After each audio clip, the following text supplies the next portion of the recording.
the audio, or you can even watch back. Giving players all the props, or put them on blast. We don't give no hot takes, only talk facts. We're giving all our devotion, riding high on this wave of emotion. Going all out, yeah, 'cause this is our time. No, ain't no stopping us till we reach the finish line. All in, we came here to win. We're gonna give everything. S-I-C-K on the run. S-I-C-K, sick, sick.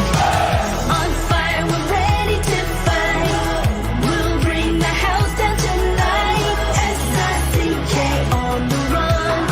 S-I-C-K, sick, sick. Play it on the car ride, play it when you lounge.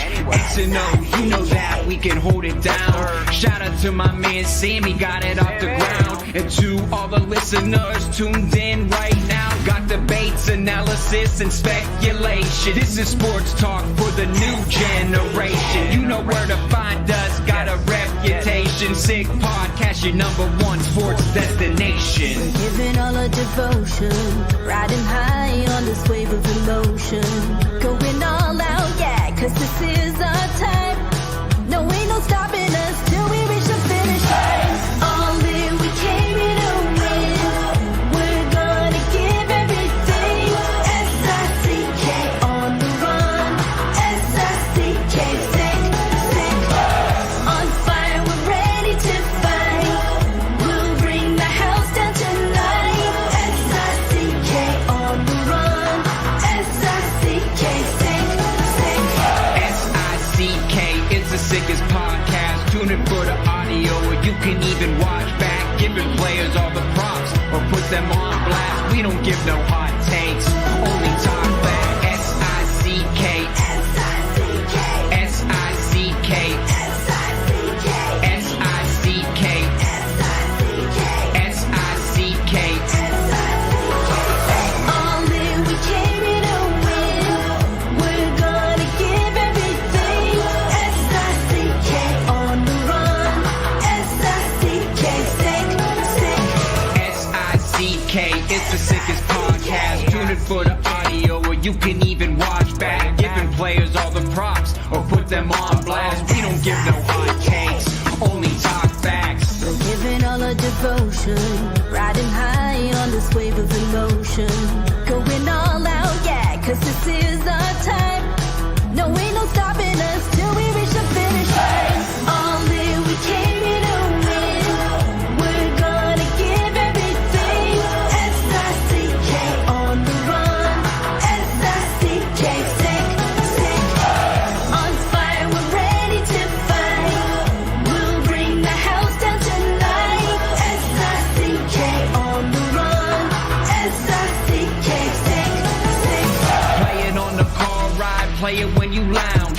X and O, you know that we can hold it down. Shout out to my man Sammy, got it off the ground. And to all the listeners tuned in right now, got debates, analysis, and speculation. This is sports talk for the new generation. You know where to find us, got a reputation. Sick podcast, your #1 sports destination. Giving all our devotion, riding high on this wave of emotion. Going all out, yeah, 'cause this is our time. No, ain't no stopping us till we reach the finish line. All in, we came here to win. We're gonna give everything. S-I-C-K on the run. S-I-C-K, sick, sick. On fire, we're ready to fight. We'll bring the house down tonight. S-I-C-K on the run. S-I-C-K, sick, sick. S-I-C-K is the sickest podcast. Tune in for the audio, or you can even watch back. Giving players all the props, or put them on blast. We don't give no hot takes, only talk back. S-I-C-K, S-I-C-K, S-I-C-K, S-I-C-K, S-I-C-K. S-I-C-K. Turn up your volume. Because you're about to listen to The Sick Podcast. With Tony Marinaro.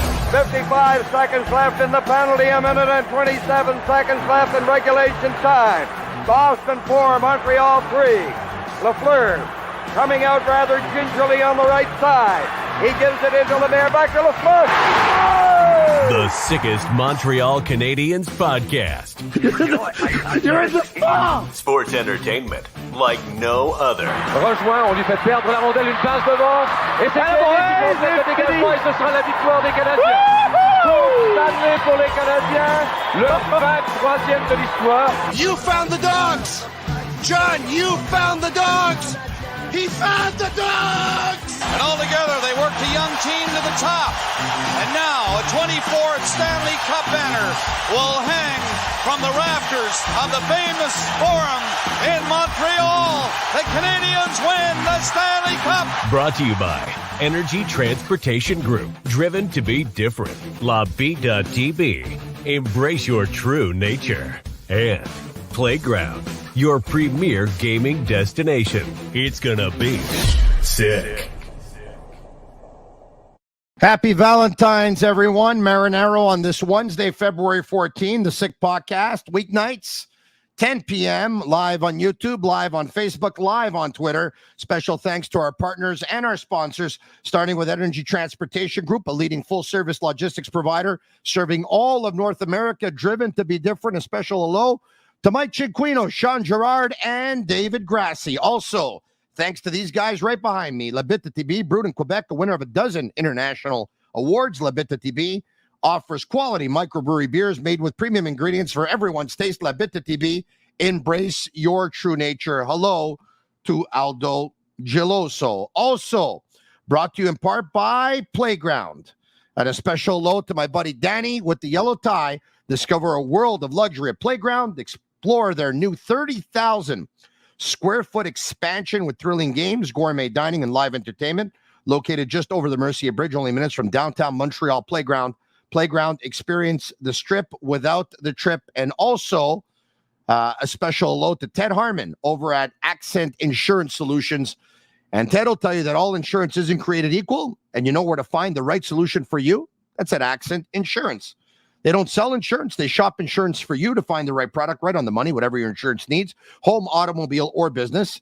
And every time I see their phone number, I think of my buddy Sergio Momesso, who wore number 36. Call the Accent team today at 514-363-3636. Huge win for the Montreal Canadiens last night versus the Anaheim Ducks. The bad news is pretty much everyone beats Anaheim. No, not everyone. It's the National Hockey League. Any team could beat any team on any given night, but man, did Anaheim look terrible last night. Joining me right now, a regular collaborator on Wednesday. Happy Valentine's to you, hockey analyst at TSN and director of scouting, Craig Budden. How are you?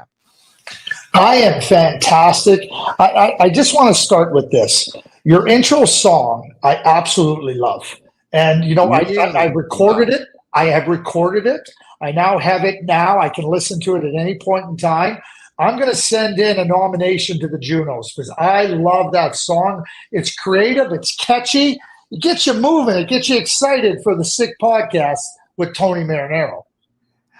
This song is not unanimous. I have to tell you, I get text messages every day. It's this, it's that, it's this, it's that. But I have a bunch of people who, like you, say that they can't get it out of their head. As a matter, and I got to tell you, the more I hear it, the more I can't get it out of my head. I have myself singing it in the shower, but I don't know who sings it. And Yellow never told me. He told me it's top secret. But whoever does sings it a lot better than I do. I'll tell you that right now. All right, so noted.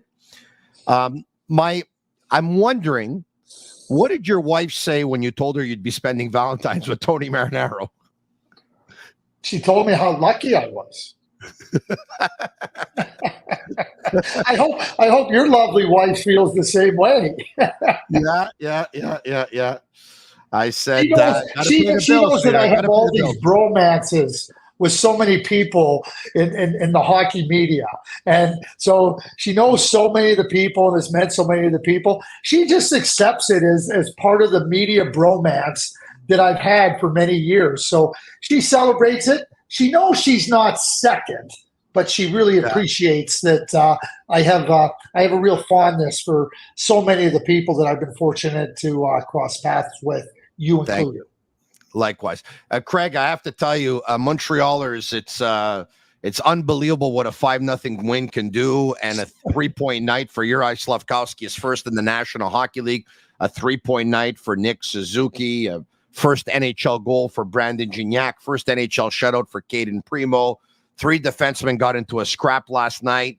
Kovacevic, Gouli, and Arbor Jacki. I mean, there's so many things that happened in that game last night between the Canadiens and the Anaheim Ducks. But look, let's talk about Slafkovsky, who's the man of the hour right now. I told this to Maxime Lapierre last night. I said, Max, I'm not surprised that Slafkovsky's showing everyone that he's a good player. He was drafted first overall. We all expected that, right? We just didn't know if he was going to be the best player in the draft, the second best, the third best, or the fourth best. And to tell you the truth, we probably won't know for sure, and for another 10 years or so, or maybe even more. But what's blown me away, and I would have never thought this, it's blown me away, is just how fast he's improved. How great a student he is, and how some of the weaknesses in his game that I thought would take years, in a couple of months, they're almost like a thing of the past. The way the game has slowed down to him. Craig, you saw this player a lot. If you would have told me he's going to score 40 goals in the National Hockey League one day, I'd believe it. If you told me he would be a modern day power forward in the National Hockey League, I would have believed it. If you would have told me that he could pass the puck as well as he does, he will have the hockey IQ that he does at age 19 and play the 200-foot game that he does, 90 games into his NHL career, I would have never believed you. I am pleasantly surprised. It's been impressive, hasn't it? And, when you're drafted first overall, you become the man of the future. And certainly that future was laid out in terms of how the Montreal Canadiens wanted to handle him in terms of development. And every player progresses at different rates and at different intervals. And now you look at him and certainly you want to set up players to progress at rates that allow them to have success without getting overwhelmed. And there were certainly some times when you watched Juraj and you could see that he was, not being up to the pace of the game with respect to physically, and things were happening fast, which happens to a lot of young players. But I believe now, having watched him play here, really, and I keep going back to Thanksgiving in Los Angeles during that stretch, San Jose, LA, where I saw a real discernible step forward. He's no longer the man of the future. He's become the man of the present. And what he's able to do, and Tony, you touched on something that I think is really, really significant. He's a student of the game. And he's wired to be a good player. He's competitive. He is somebody that has a dyed-in-the-wool spirit when it comes to competing. And so now you have a student of the game, you have skills that are there and attributes, and then you have this real spirit of determination. Yeah, I think the Montreal Canadiens fans and the Montreal Canadiens are watching the blossoming of a player who's going to be instrumental and at the center of the Montreal Canadiens' success in the years to come. Craig, one of the things I look for in players, and it's easy to pretty much identify, to tell you the truth, is personal pride, professional pride. Like, that Sidney Crosby has it because he works at his craft every day and has ever since he was a kid. Like, every day he tries to pick up something and be better. And he practices and practices and practices. Connor Bedard does the same thing. And there's some players, you see them 6, 7, or 8 years into their career, that one night they can look like a dominant hockey player, and for the next 5 games they fall asleep. And they don't have the same level of commitment or professional or personal pride. You know what I love about this kid? It's his professional pride and his personal pride. Last year, he was caught with his head down a lot. It was going fast for him, and with his head down, it was not a good combination. And he was getting tagged. On a couple of occasions, Canadiens fans put their hands on their head and were almost pulling out their hair because they said, okay, here we go. This is a concussion to the number 1 pick overall, and it's not gonna end well. Eric Lindros had that problem being a big man. He used to keep his head down all the time, keep his head down when he was stick handling, and he got to the big leagues, big, strong players, fast game. He got tagged. In the offseason, this guy put on, I think they're called virtual reality or whatever they are. They're those goggles that you put on, the cameras, everything, and there's motions coming at you, and you really, it helps with your reaction time. You're basically exercising your eyes and your eye-hand coordination and everything, so that you're seeing things and you're moving and you're reacting. And he identified, and people around him identified, an area of his game that he had to improve. And he was committed throughout the entire summer to really improve that area of his game. He was packing a little bit of weight last year, clocking to 239, 240 pounds, weighing in at. And you know what? Thought he would run out of gas a little bit. It made him a little bit sluggish. Shows up to camp. He knocked off about 12 pounds, added on some muscle. The kid is committed, Craig. He's a real one. It's early on in his career, but he's showing us he's a real one. Yeah, no question about it. I don't think there was any question that Juraj Slafkovsky was a real player when coming into his draft year, being selected first overall.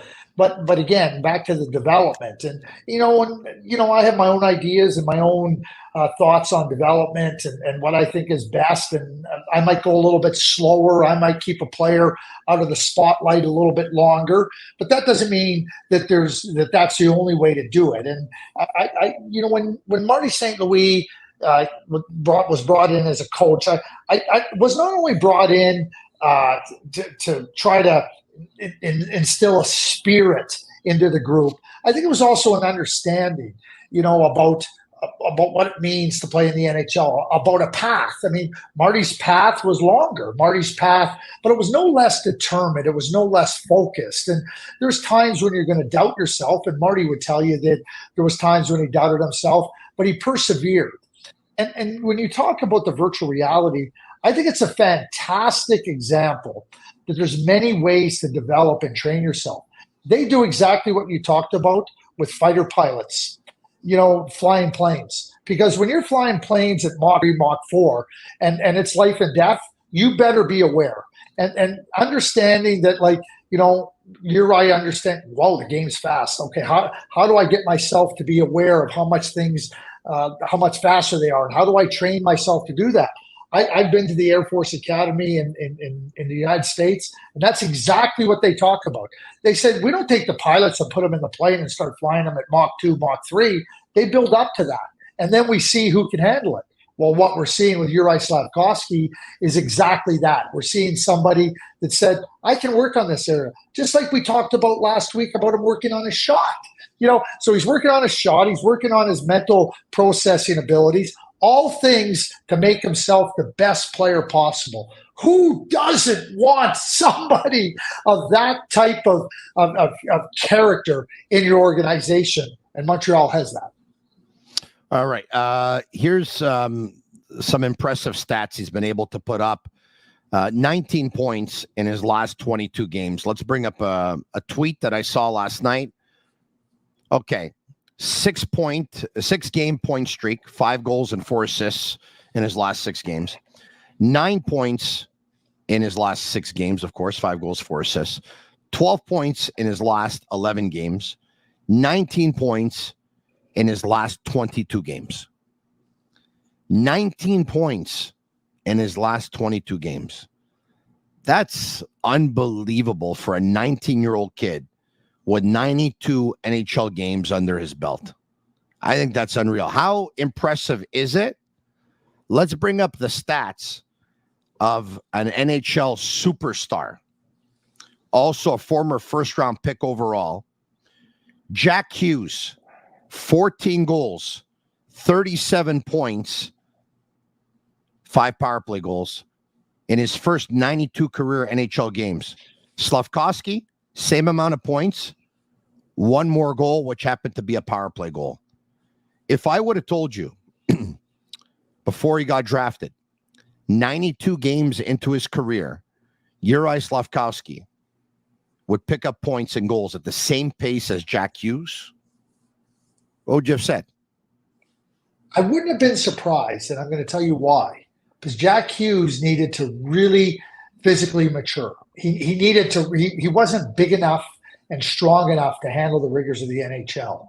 And whereas Juraj coming in and being a bigger player, you talk about players, they start to think, oh, I got to be heavier. And it's not about being heavier. It's about being able to carry the weight, being strong, everything else, like processing, not putting yourself in vulnerable positions. So what have I taken the bet? Probably not. But it wouldn't have surprised me knowing Jack's path and where he was at, and also knowing that Jack had some struggles because of his size. We drafted Jarome Iginla in Dallas in 1995, and I'm just and I'm dovetailing into Juraj. We loved Jarome, and we thought Jarome was going to be a really good, solid NHL player. 30, 35 goals, power winger, be somebody that could really help a team be successful. He won 2 Memorial Cups in Kamloops, so we didn't have any doubt about how he could contribute to a winning team. Well, we were wrong. We were wrong. He became a superstar. One of very few 600 goal scorers, like a great player. And I know we're always projecting, and we projected Jarome to be a really good player. I just told you what we projected, and we were wrong. So when you start to watch the progression and the development of Juraj Slafkovsky, you have to be willing to change your outlook and your projection for him. And so now when we see Jack Hughes now, so I'm bringing this all back full circle, I hope.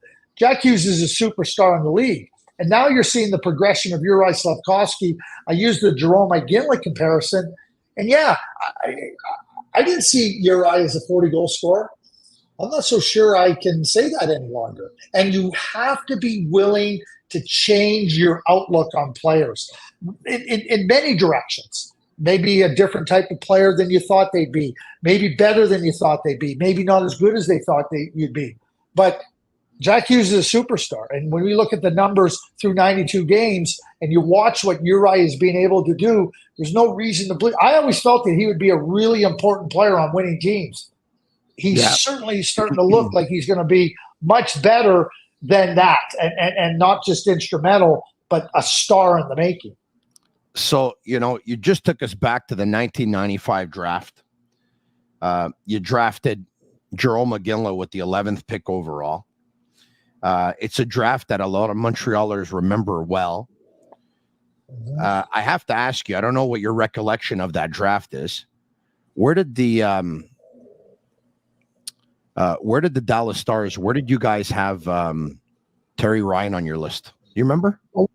We had him high. I mean, Terry was a 50-goal scorer. He was rugged. He was hard-nosed. I mean, he was playing in the same league as Jarome. I mean, you had Jarome in Kamloops. You had Terry in Tri-Cities. I mean, that's Bard, that's Redden. I mean, that's Damon Lankow. I mean, the Edmonton Oilers drafted Winnipeg drafted Shane Doan, who played with Jarome. Yeah, so you're looking at Shane ended up being a really good player.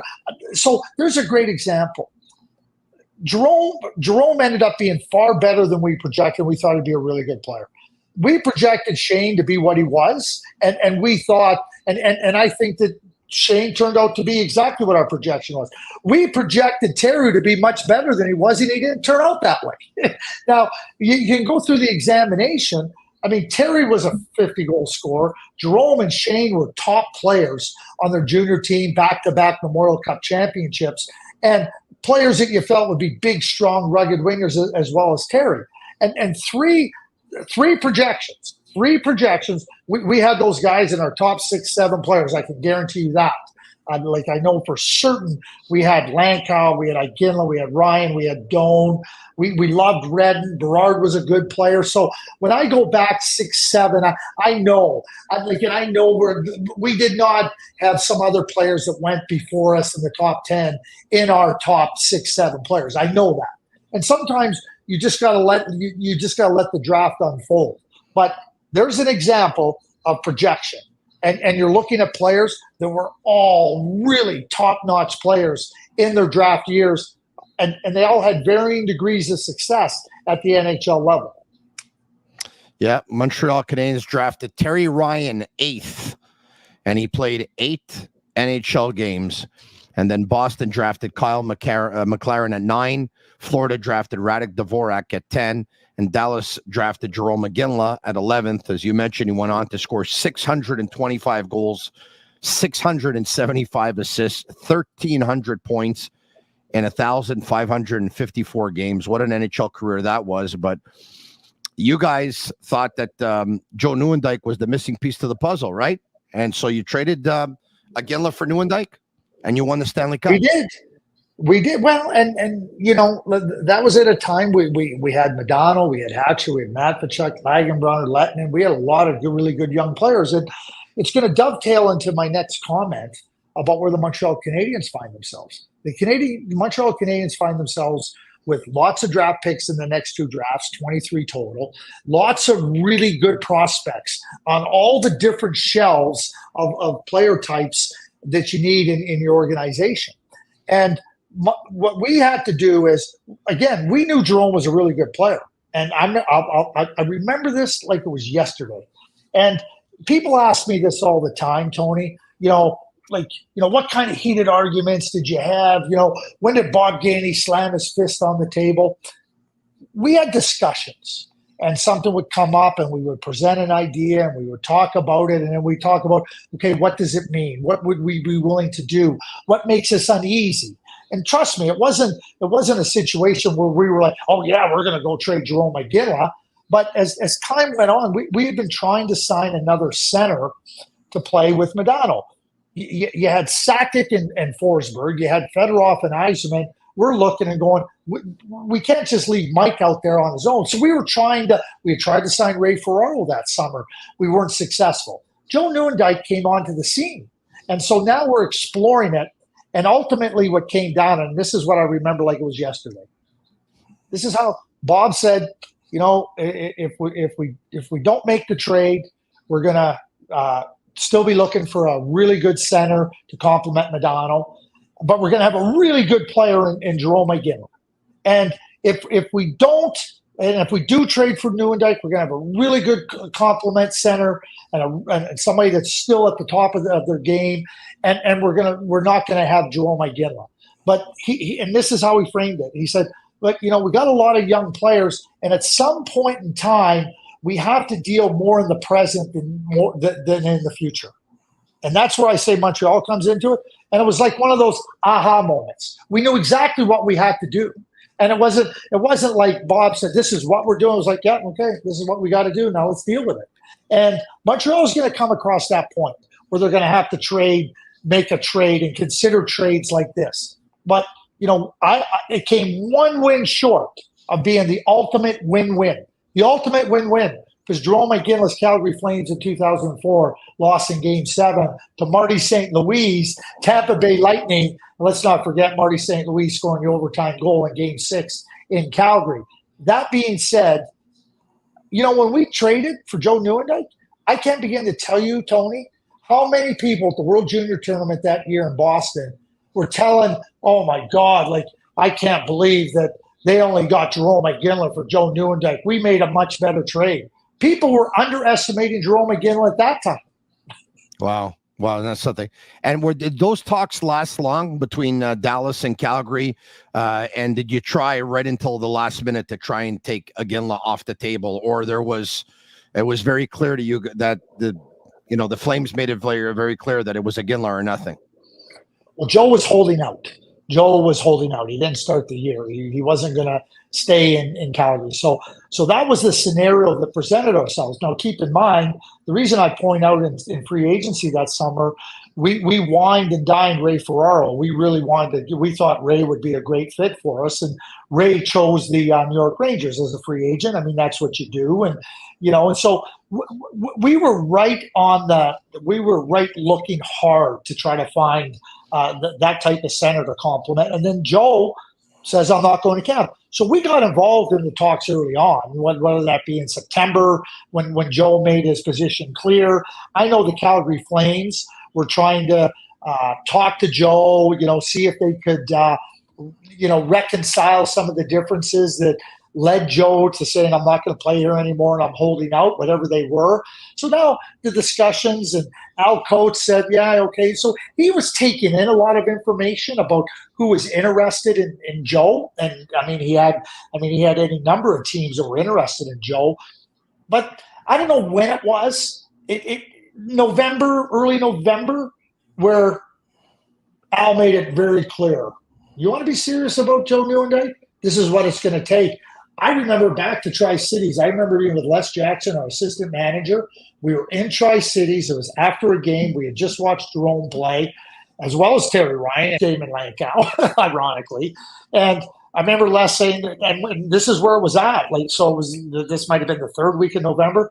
He said, Jesus, Jerome ever a good player. He said, this is one of those really hard ones. This isn't one where you try to, and yes, we did try to manipulate around it. Yes, we did try to work other players in it. Al was very, very clear. If you want to be in on Joe Nieuwendyk, this is what it's going to take. So now you do the dance. You do the dance a little bit. Bob knew how to do the dance, was excellent. And it wasn't until before the World Junior Camp in New Brunswick that we made the deal. And certainly it was in the making for a number of months. And you would think that the Calgary Flames knew Jerome McGinley pretty well, right? Playing in the Western Hockey League, and he's an Alberta boy. And Don Hay was the assistant coach in Calgary who had coached Jerome in Kamloops. I think they had a pretty good idea of when they made. And again, you'd be amazed, Tony. The tournament in Boston, how many? I shouldn't say a lot. There was a number of teams. There was, oh my God, I can't believe you. We offered a much better player. I remember Les Jackson one night getting mad at a couple of teams. He just basically, and that's not Les's personality. He just basically told him, he goes, you guys have no idea how good Jerome McGinley is, and he's way better than the guys you offered. And it was kind of like they're on the back of their heels. And they were like, what do you mean? He goes, I've sat in here a bunch of nights and heard you all talk about Jerome McGinley and what a bad deal it was. And he goes, I'm sick of it. Jerome was the MVP of the World Junior Tournament. Wow. All right. So this is, you're going to understand where I'm going with this now when Nieuwendyk, because Joe Nieuwendyk, was a big centerman. He was 6'1", maybe 6'2", you tell me. And he could put up points. With the Calgary Flames, he had a couple of seasons where he was, I think, in the 90s. The Canadiens have a big centerman in Kirby Dach, who hasn't put up a ton of points yet because, of course, there was an injury last year and an injury this year. Who, by the way, 4 months after suffering an ACL surgery, Kirby Dach was on the ice earlier this morning in Brassard skating. Isn't that something to come back from an ACL surgery 4 months later? Well, it's happening way quicker now. The medical technology has advanced so well and everything. I mean, you used to hear about an ACL and you used to go, oh, that's a 9-month injury, right? But the procedures that have been advanced, the recovery, the understanding of rehab, so much further advanced. So, now it's about you gotta recover from the surgery, you gotta rehabilitate the injury, and then you gotta start training. So, I see it a lot. My wife works with the Canadian Olympic Committee and works with and over the years with a lot of skiers. So I feel that I have a little bit more knowledge on that type of injury and how the medical technology has advanced so significantly. Yeah, Scott Livingston here works with a lot of skiers and a lot of Canadian Olympians too. And when I have a question regarding rehab and injuries like this and ACLs, I give Scott a call, and he usually gives me quite a bit of information. So there's a good resource. But prior to Kirby Dach, like the last time the Montreal Canadiens had a big centerman who can put up a point a game more was Bobby Smith. Max Lapierre and I were talking about Slafkovsky. Max Lapierre has been very, very high on Slafkovsky ever since the Canadiens, ever since he saw him and saying that he had, he had the IQ and he had everything. Okay, we'll move on. We'll get back to this. I'll actually bring up the point before we get to the clip. Can a player like Slafkovsky, in your opinion, play center? Well, there's a school of thought, and certainly at different times over the years, I've thought, well, if you're a center, most teams when you're younger want you to play center if you're a top-notch player. And why did you end up on the wing? And certainly, you can look at players that are smart enough and certainly have an IQ. That doesn't always mean you can go and play center. But I've opened up my mind to that. Pierre-Luc Dubois, who I watched play left wing for a long time in junior coming up, and then Columbus drafted him and said, we think he can be a center. And I think Pierre-Luc, he hasn't had a great year in LA, but I think Pierre-Luc is a good example of a player because he was so smart and able to make the transition. Now there's some similarities in terms of skill set and size with Pierre-Luc Dubois and Juraj Slafkovsky. So what I would say is that could he? Yeah, he could. But you're going to have to get him in there and test him in that spot and let him see how he handles it. Now keep in mind that we're watching him develop. We're watching him develop as a player on the wing that's been really impressive. And it didn't happen quickly. It's happened maybe a little bit more rapidly than we anticipated. You move somebody now into the middle of the ice, there's going to be some development time and growing pains there. If you think he can do it, you got to commit to it. That's what the Columbus Blue Jackets committed to Pierre-Luc Dubois being a center.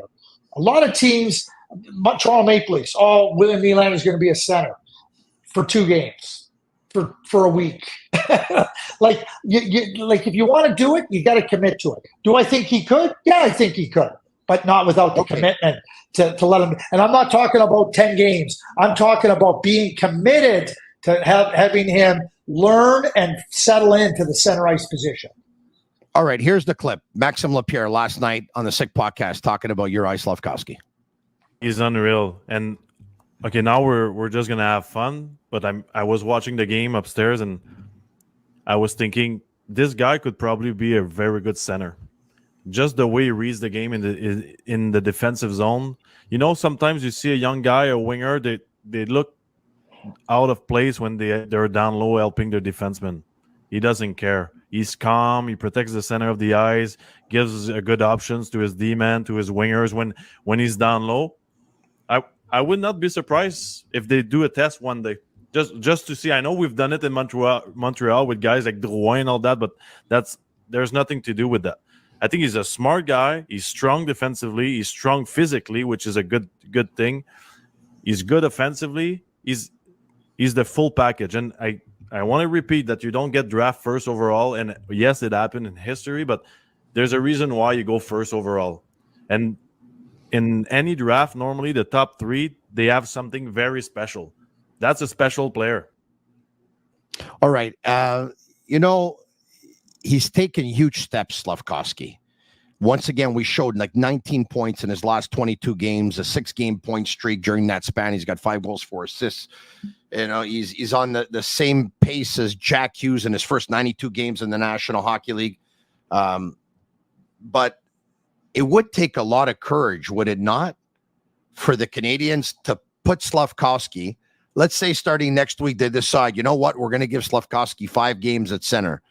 If he doesn't perform well, I think he could go back to the wing and he'll be fine because it's probably going to be like riding a bike for him. But does it take a lot of courage to take a player who's doing really well and then try him in another position to experiment? Because they can experiment. By all means, it doesn't look like they're going to make the playoffs. They still are rebuilding, but it's a pretty courageous move, is it not?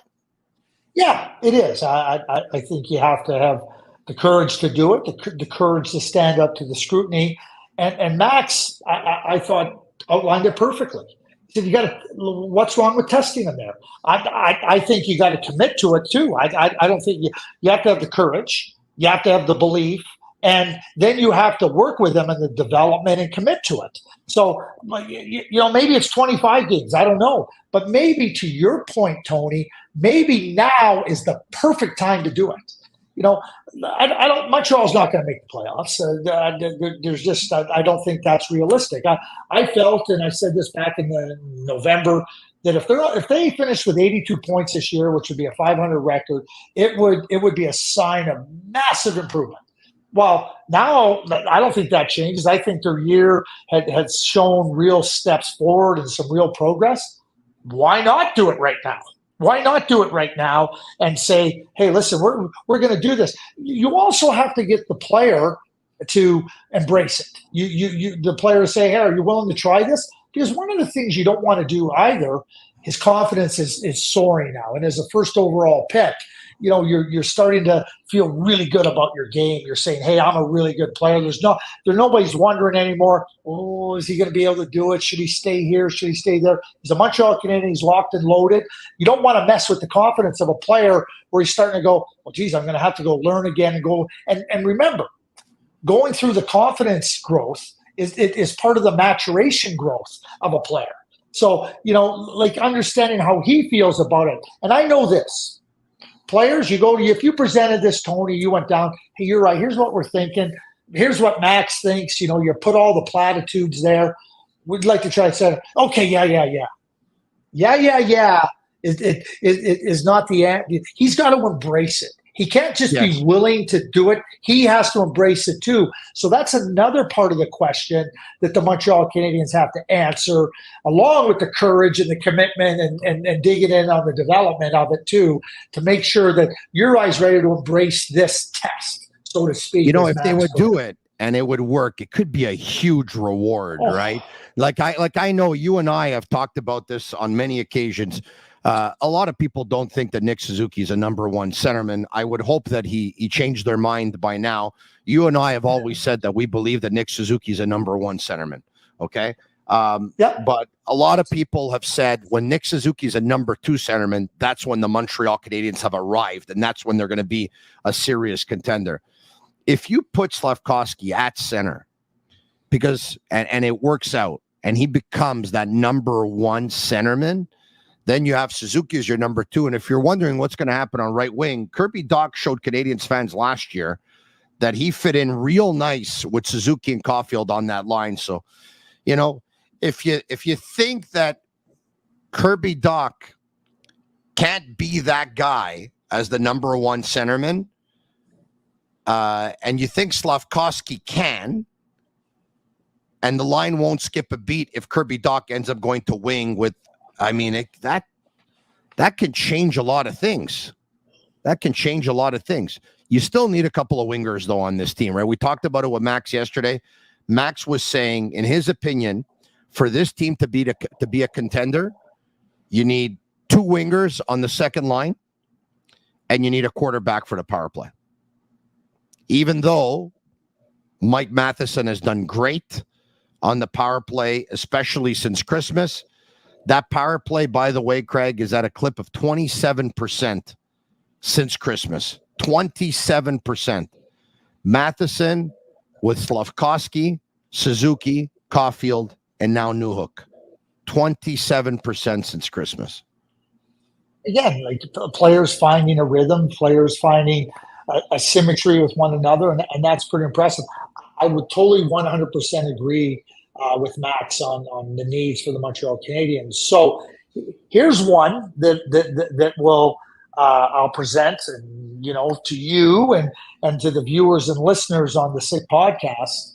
So the team that the Montreal Canadiens whipped last night, 5-0, the Anaheim Ducks, have a player that has been mentioned quite often now, and that's Trevor Zegras. Oh, I was just going there. The minds were connected, and we're connected like the Montreal Canadiens power play, 27%. That's pretty good. Anyway, when you're looking at Trevor Zegras and you look at Montreal, 23 picks in the next two drafts, lots of prospects. Oh, there it is. I know. There you go. I wrote that on a piece of paper before the show. Look at that. Right? I don't doubt you. Craig, you know this, right? There's a bunch of people. You've heard this. Trevor Zegras is the problem. He's a bad apple in that locker room. He's individual. He's like this. He's like that. I watched the game last night. Trevor Zegras was not playing because he's out with an injury. I'm going to tell you right now, Trevor Zegras not the problem in Anaheim. and it's good. So there we go, right? So there we go, Trevor. So Montreal, just let me finish this quickly. 23 picks in this draft and the next draft combined. Lots of prospects. And at some point in time, you're going to have to make decisions, just like we had to do it on Jerome McGinley. You're trying to get difference makers. So I'm going to give you 2 examples. 2 young players that, a little bit older at the time than the other. Oh, you can't win with Jack Eichel. Jack Eichel's the problem in Buffalo. 2nd overall pick. You'll never win with Jack Eichel. You know why you couldn't win with Jack Eichel in Buffalo? Because Buffalo was garbage. Buffalo didn't have a team that could win. And you could have put a lot of players in there and they weren't going to win. So it's easy to blame the player. Oh, well, what do the Vegas Golden Knights do? You know what they do? They shut out all the stupid noise. They go, Jack Eichel would be pretty good for us. Jack Eichel's been a franchise changer because they never had a center like that. I'm going to go to another example. The 1st overall pick in 1997, Joe Thornton. They couldn't wait to get him out of Boston in 2006. Couldn't wait.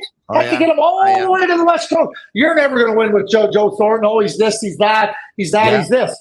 Joe Thornton was a great player. So Trevor Zegras, I will tell. Go ahead. You can all believe what you want. I want Trevor Zegras on my team. I want Trevor. People said, well, why would you want Joe Nieuwendyk? Like, look at him. He's quitting on the Calgary Flames. I want Trevor Zegras. Trevor Zegras is a game changer. He's a franchise changer. If that guy's available, I may have said this previously, I'm phoning Pat Verbeek every day. What does it take to get him? And you can tell me all you want about all the other garbage I hear about Trevor Zegras. I've known Trevor a long time. I've watched him for a long time. The guy's a winner. He's a winner through and through and through, and he's a game changer. And they don't come along very often. Yeah, a funny story about Joe Thornton. Early 2000s, Canadiens had quite a few playoff appointments with the Boston Bruins, of course. Anyway, I'm doing some reporting for the radio station that I'm working for. I decided to make my way down to Boston. Canadiens pushed the Bruins to Game 7. The Boston media expected the Bruins to win that series and probably didn't expect it to go 7 games. On the day of Game 7, Kevin Paul DuPont of the Boston Globe wrote an article on Joe Thornton and said that the Boston Bruins would never win with Joe Thornton, that Joe Thornton was not a leader in that locker room. Joe Thornton was not a captain, and that I think he got it off the record from some players that Joe Thornton was not a very good leader, yada, yada, yada. So the media is swarming around Joe Thornton the day of the game, and he's answering to questions about Kevin Paul DuPont, and the entire Boston Bruins team is, and they're there, yeah, he's a good leader, he's a good leader. I'm telling you, I walked out of that room and I said, Thornton's rattled, the Bruins are distracted, and the Canadiens are going to win tonight. And that's what happened. And that offseason, Joe Thornton was gone. Like, I'm pretty sure it was that offseason. Shortly there, he was gone. And Michael Connell traded him to the San Jose Sharks for, what was it again? Wayne Primo? No, Wayne Primo, yeah? Yeah, Jeff Gilson. And Marco Sturm. Jeff Gilson was a first-round pick, a defenseman from Michigan. Now, it happened early in the regular season. That's when it happened. And Joe went to San Jose. Yeah. Early in the regular season. Joe went to San Jose. He won the Hart Trophy that year as most valuable player in the league. And he forever changed the fortunes of the San Jose Sharks. Forever changed the fortune. They had Patrick Morrow. They had some good players there. And you know what? That's where Trevor Zegras comes into play. Nobody's going to convince me that Trevor Zegras isn't somebody you should want. And that doesn't mean that the Anaheim Ducks don't have to look at making some changes and to try to move something. I'm just saying, when a player like that, I may have told you the story about Vinny LeCavalier. I was in Calgary, and I was phoning Rick Dudley every day. And at some point in time, the owner came and said, why do so many teams in the league want Vinny LeCavalier and we don't? And he changed the manager. He didn't change Vinny LeCavalier. I think it paid off pretty good for the Tampa Bay Lightning. Yeah. Because you want to know something? The same exact things were said about Vinny LeCavalier that were being said about Joe Thornton, that were being said about Jack Eichel, that were being said now about Trevor Zegras. Garbage is what I say. Wow. All right, okay. Nick Suzuki. Suzuki's been on a tremendous tear as of late. It's coinciding with the power play working at the clip that it's been working at since Christmas that we talked about. Let's bring up a stat here.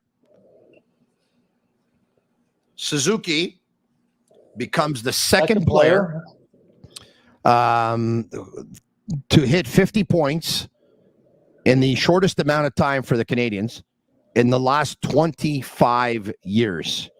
It took him 53 games, and Saku Koivu back in 2002, 2003 did it in 52 games. Koivu, Suzuki, Kovalev, Kovalev, and Plekanec again. That's pretty good company for a very young Nick Suzuki who, Craig, you've heard this. A lot of people say, well, if you don't get a point per game, you're not a number one centerman. Even though Patrice Bergeron never had an 82-point season in his career, they still say that anyway. But now that Slafkovsky's progressing and that the Canadiens' power play is improving, Suzuki is getting more points. Now, all of a sudden, some people might change their mind because Suzuki's on pace for like about 77 points this season. That's not far off from 82. Well, here's what I would say. You know where I stand on Nick Suzuki as the number one center. I got no problem. And I'll go back in time. Jacques Lemaire, the great Jacques Lemaire. Jacques Lemaire was a brilliant two-way center. He was instrumental to a lot of success for the Montreal Canadiens. And I am sure that there was times when, he's not Phil Esposito. Yeah, well, nobody was Phil Esposito, right? Nick Suzuki's his own player. I think he's got a brain like Jacques Lemaire. I think he's a complete two-way player like Jacques Lemaire. And if somebody's going to tell me I can't win with Nick Suzuki, good. Like, I'm not agreeing with you. I've watched Nick Suzuki for a long time. I can win with Nick Suzuki as my number one center. This isn't about having a LeBron James or a Michael Jordan and you need that. Nick Suzuki is a difference maker, and he's a difference maker in a positive way. So if you don't like Nick Suzuki as your number one center, don't celebrate Jacques Lemaire as the great center he was for the Montreal Canadiens, winning all those cups.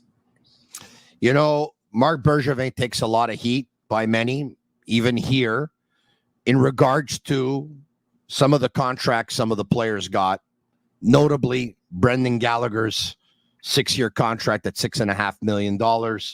There were a couple of contracts there that were a little bit hard to digest. Yoel Armia getting $3.4 million. But Marc Bergevin saved the Montreal Canadiens a lot of money by offering Nick Suzuki an 8-year deal at $7.875 million. Because if Suzuki's contract was up this year or next year or the year after, he's breaking the bank. And he saved the Canadiens. And I said to Mark, I said, because he gave Suzuki very young in his career, he gave him that contract. And I said to Mark, I said, Mark, talk to me about that contract. And he said, Tony, when I'll be gone, Nick Suzuki will be here, and he'll be here for a long time. And the Montreal Canadiens will have themselves a number one centerman for a very long time in Nick Suzuki. Like Marc Bergevin was so sure that Nick Suzuki was going to be a number one centerman for the Montreal Canadiens and a number one centerman in the National Hockey League that, hey, for all the times that everyone says Bergevin gave out a back contract here or there, we have to say Bergevin got it right with Suzuki. He got it right. Every manager in the history of the league has given out a bad contract or two. I don't care who you are. And the more contracts you give out, the more opportunity. Now, listen, you're going to be judged on doing more good than bad. And everybody wants a point. I keep hearing in Vancouver, oh, my God, Jim Benning, like, I can't believe he drafted Olli Juolevi. Yeah, okay. Can you believe he drafted Quinn Hughes and Elias Pettersson? Like, you know, it's amazing how everybody wants to go to the negative and whatnot. Nick Suzuki also in this regard, you know, again, we're back to belief in a player, and certainly Mark had that in Nick. But also that contract may have very well helped the Montreal Canadiens with Cole Caulfield's long-term contract. You know, you start to think about how contracts within an organization work, and you can say, hey, here's what we're doing here. Why does Kucherov only make just over $9 million? Like, you know, because the Tampa Bay Lightning have gone and said, this is our structure, this is what we're doing. And I'll finish with this, Tony. Prices never go down in professional sports. They always go up. And I have seen more owners be penny wise and pound foolish where they only cost themselves more money. Yeah. Hopefully that goes for podcasters too. That Daniela's listening. Hey, I'll leave you with this. You brought up Trevor Zegras, and we'll finish with this. And this has been, once again, so enjoyable. Man, time flies when you're having fun. Yes. You talk about all the draft picks the Canadiens have over the next couple of years, 23. The Anaheim Ducks, they've done extremely well with drafting. You know, I know you talked about Pavel Bure. I think Martin Madden Jr. is one of the best scouts in the game. That's what I believe. And if you say to Martin Madden Jr. and the Pavel Bure and the Anaheim Ducks, you know what, for Trevor Zegras, we got 1 pick, we got 2 picks, or we got 3 picks. Those picks, they're all going to end up playing in the National Hockey League for the Anaheim Ducks. So they'll do okay too. They'll do okay. There's no question about it. And prospects, they know the prospects, they know what's going on in there. I mean, let's just look at this. They had the 3 best defensemen in their respective leagues last year. In the Western Hockey League, Olin Zellweger, 2nd-round pick. In the OHL, Pavel Mintyukov, a 1st-round pick. And in the Quebec League, Tristan Luneau, a 2nd-round pick. So it's not just about picking in the 1st round. They've done a fantastic job of scouting and developing. And certainly, you look at Trevor Zegras and hey, sometimes you're looking, they have McTavish, they have Carlson. They may say, hey, listen, you know what? We can afford to maybe explore some other opportunities to build their team out in different ways, much like Max Lapierre talked about what the Montreal Canadiens need. That's how you find trading partners. You match up, you try to find out what we need, and can we satisfy what they're looking for and at the same time get what we're looking for. That's how magic is made in the trade market. Speaking of magic, it's now time to end the podcast, and hopefully some magic will happen for you, Mr. Button. Happy Valentine's to you and the missus. Much love. Thank you, Tony. Thank you, Craig. There you have it. TSN's Director of Scouting and Hockey Analyst, Craig Button. Always a pleasure and a joy to talk to Craig. Happy Valentine's to all of you. I hope you all enjoyed the Sick Podcast tonight. For all of you watching on YouTube Live, Facebook Live, and Twitter Live, special thanks to our partners and our sponsors, Energy Transportation Group, La Bitta TB, Playground, and Accent Insurance Solutions. If you like it, share with your friends, comment Sick, SICK, and a final reminder, or a reminder again tonight. We'll remind you the rest of the week. It's Sammy's first annual poker tournament, Texas Hold'em Poker Tournament, on Saturday, February 17th at 6 p.m. at Playground. $150 per ticket is your entry. Drinks are included. Not included is food, buy-ins, and add-ons. All proceeds are donated to Cure SMA Canada, Cure Spinal Muscular Atrophy. We'd love to see you there. Sammy will be there. Agnello will be there. The Cavaleros will be there. And I will be there. They're Cavallaro. I'm Marinaro. Have a good night. The Sick Podcast. And that's a wrap. Hope you don't miss us too much until next time. Follow the Sick Podcast with Tony Marinaro on YouTube, Instagram, Facebook, Google Play, and Apple Podcasts. The Sick Podcast is brought to you by Energy Transportation Group, driven to be different. La Vida TB, embrace your true nature. And Playground, your premier gaming destination.